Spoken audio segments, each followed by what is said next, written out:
Damn it! We have such a beautiful whiteboard, but I cannot use it. This damn thing doesn't work. Why can't people close it when they leave so that the next person can actually use this whiteboard, this beautiful whiteboard? Looks familiar? How often you have run into this scenario? Too often, right? Stick around if you want to find a perfect solution that will make you very effective and impactful. Hey, I'm Nimesh Soni, your guide, coach, and mentor on your Agile journey. Whenever I run into this situation, I dig right into my trusty toolbox, open it, and pull out the marker. Make use of that whiteboard, helping me come out as prepared, effective, and impactful in whatever session I am in at that time. Wouldn't you want to send the message to your leaders that you are always prepared? Wouldn't you want to be more effective and impactful with your team, with your organization? That's exactly why I have created this channel. Stick around and come back every week to this channel, and I promise you, you will get some useful nuggets here. Better yet, hit that subscribe button so you don't miss any videos. Hit that like button and that bell button to ensure that you get the notification as I publish more videos delivering you the value. Alright, let's get back to our trusty toolbox. Look around you. You have people offering services in different trades. If you have an issue with your lighting, you may call your electrician. If you have issue with your water, you will call a plumber. And if you notice, they will come for the service with a toolbox. This is their own toolbox. This is the trusted source of any and all tools that they may need to fix your problem. Now, I have a question for you. As an Agile coach, do you have your own toolbox to help you in your trade? What do you take with you as you go to your team, your organization, as you gear up to help them on the transformation, on their Agile journey? If you look into my Agile toolbox, you'll find various things. When we say toolbox, we immediately think about this being a box full of physical tools. While that is true for most of the trades, we are more sophisticated than that, right? We will definitely have some physical tools in our toolbox. In addition, we can also have various other items to help us. We can have physical items such as Sharpie and whiteboard markers. In addition to them, we will add templates, worksheets, and checklists. There are several reasons why I like to use checklists. The checklist helps you kind of visualize your process. It helps you analyze what you are doing and why you are doing it. And then I can apply lean filter to it to eliminate unnecessary steps and take it even further, and I can optimize that list, optimize that process.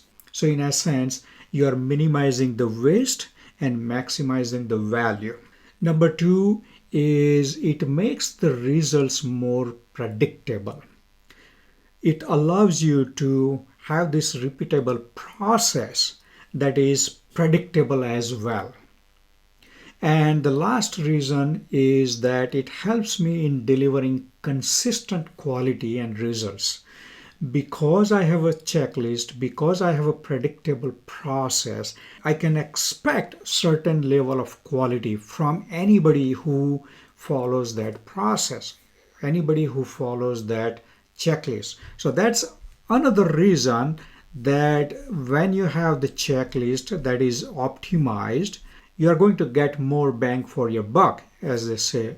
It also allows you to delegate the process much more easier and again, much more predictable outcome that you can expect from it. So the delegation becomes much more easier.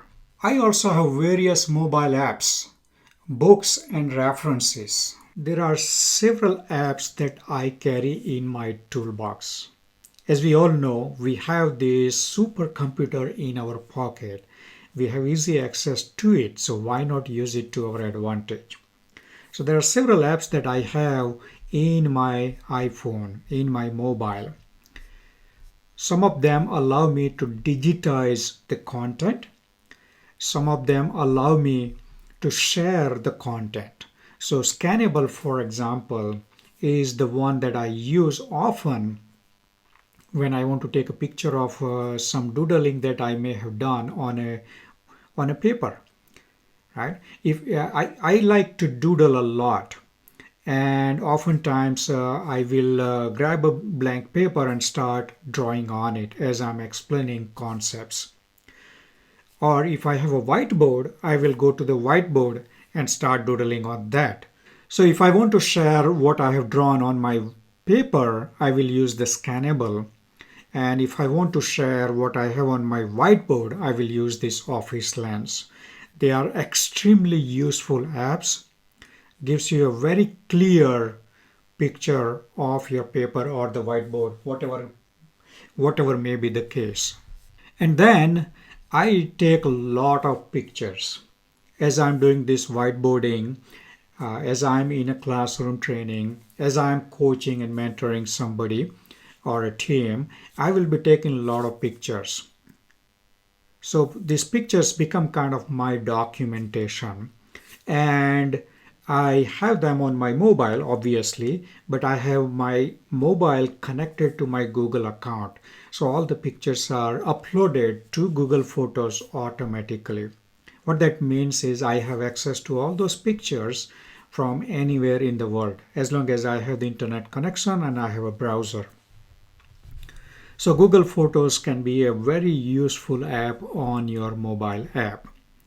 Same way, I often talk to myself, not in a bad way, but when I'm doing my brainstorming, I talk into my phone and record myself so that I can capture all those thoughts.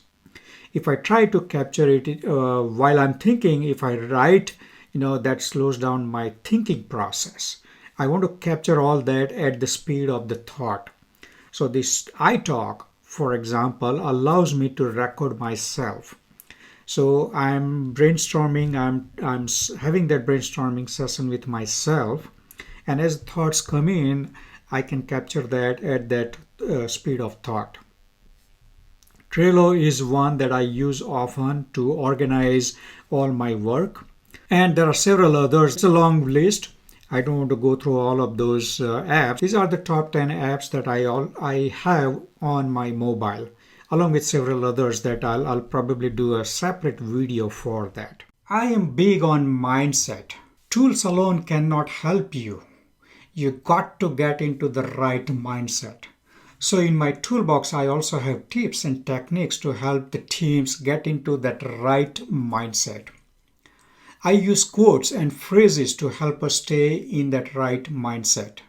Abbreviations and acronyms can also help us explain different concepts. I believe knowing the lingo of any trade is a good first step towards mastering that trade. So abbreviations and acronyms will definitely help you. Games and activities are great to have as we want the team to participate and collaborate.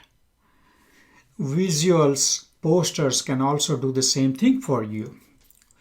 YouTube videos can add another dimension and punch to your toolbox. So let's summarize what all things I have in my toolbox. Definitely the physical tools. In addition to that, I have templates, worksheets and checklists, mobile apps, books and references, quotes and phrases, abbreviations and acronyms, games and activities, visuals, posters, videos. Bam! Enough tools to make you come out as prepared in any situation. Sounds different than your typical definition of a toolbox, isn't it? Do you even have one that you can rely on? If you have one, share your toolbox here with the community in the comments below. My goal here is not just to talk about the fancy tools. I'm here to help you as you take on that journey to becoming an Agile coach. Let me be your go-to resource. Let me be your guide, your co-explorer, your partner on this journey. Let me be your coach and mentor. Again, don't forget to subscribe and join me here on this channel as I share various tools in my toolbox. In each episode, I will introduce you to one of the tools and go into details to explain why I have it in my toolbox and how I use it. More importantly, I will explain how it can make you an effective and impactful Agile coach. Check out my complete list of all the tools in my toolbox down here. Hit the link below or visit my website and take the entire list with you. Thank you and see you next week.